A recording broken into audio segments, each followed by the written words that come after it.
Jean-Louis, le Grand Prix de Grande-Bretagne, c'est ce week-end. Silverstone, c'est historique, peut-être même la plus prestigieuse? Pas tout à fait la plus prestigieuse des courses de Formule 1, parce que je crois que la plus prestigieuse, ça reste tout de même Monaco. Mais historique, vous avez raison, parce que c'est le 8 mai 1950 que le premier Grand Prix du premier championnat du monde, qui s'appelait à l'époque Championnat du monde des conducteurs, a eu lieu.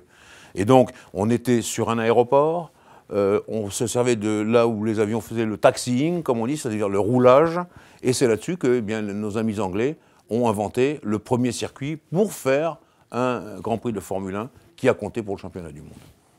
Là, à Silverstone, on approche de la mi-saison. Jean-Louis, qui peut rivaliser aujourd'hui avec Mercedes? Écoutez, la mi-saison, on va y rentrer en plein dedans. C'est la 9e épreuve de l'année. Et on voit bien que sur les 8 premières, il y a 7 victoires de Mercedes et 1 victoire de Ferrari. Alors, évidemment qu'on est sur le terrain des équipes britanniques. On est sur le terrain donc de Mercedes, car je le rappelle, les Mercedes de F1 ne sont pas faites en Allemagne, le moteur est fait en Angleterre, et la voiture a été élaborée en Angleterre également, à quelques kilomètres de Silverstone. Donc on est dans le berceau des écuries anglaises.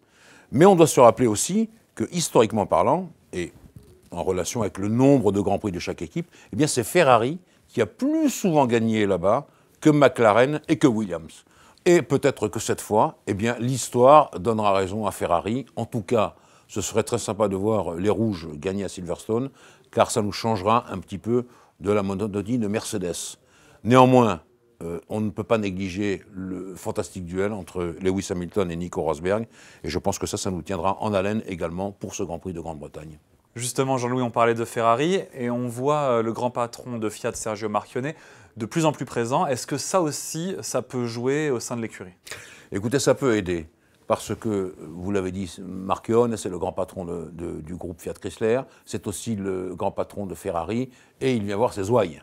Il vient encourager ce qu'il y a de plus représentatif au sein des automobiles Ferrari, la Scuderia. Et donc, bien sûr que ça aide de ce côté-là. Ça aide aussi à surveiller, l'ambiance qui règne au sein de l'équipe, parce que finalement, c'est Marchionne qui a nommé Maurizio Arrivabene. Il faut bien qu'il voit comment tout ça est en train de se mettre en place. Donc c'est bien, c'est un petit plus, mais ça ne va pas donner 40 chevaux de plus au moteur ou un coefficient aérodynamique meilleur pour la Ferrari actuelle. Mais quand même, ça peut aider. Et je crois que du côté de la Scuderia, on est assez fiers de voir que le grand patron rend visite souvent sur les circuits à ses amis qui sont en rouge. Jean-Louis, parlons technique maintenant. Quels sont les réglages à adopter et quelles sont les caractéristiques à Silverstone?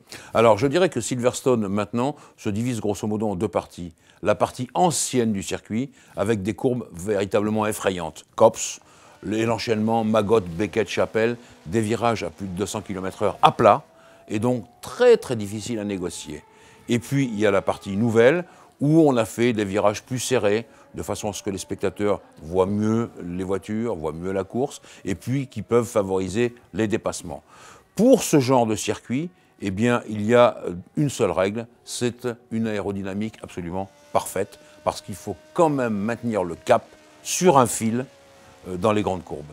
Et les grandes courbes, très rapides, je le répète, et effrayantes. Donc c'est là-dessus que les ingénieurs et les pilotes vont plancher, avec naturellement une garde au sol de la voiture extrêmement basse. L'autre partie importante, eh bien, c'est les pneus, naturellement. Et là, Pirelli, qui a été échaudé il y a 2 ans avec une série de déchappages et d'explosions, a amené une nouvelle fois à Silverstone les pneus les plus durs de toute la gamme. Les hard, c'est-à-dire les pneus les plus durs, c'est du bois. Et puis derrière, pour faire les pneus tendres, les médiums, qui sont des pneus également durs. Et on voit que de ce côté-là, le manufacturier italien ne veut prendre absolument aucun risque.